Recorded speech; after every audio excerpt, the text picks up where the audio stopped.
Locate the fuse box. Push the tabs and pull to remove the cover.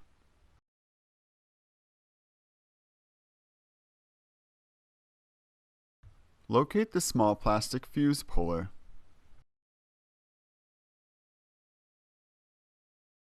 Locate the second fuse box.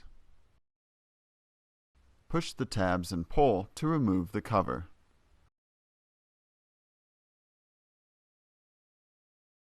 Find the section on fuses in your owner's manual, which will typically be listed in the index.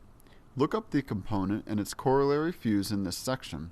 In this example, we are looking for the fuse for the left rear turn signal, which is a blue 15 amp fuse located in position 31. Look inside the fuse box cover and determine where position 31 is.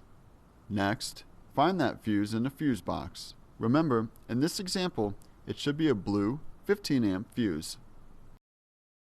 Secure the cover on the second fuse box.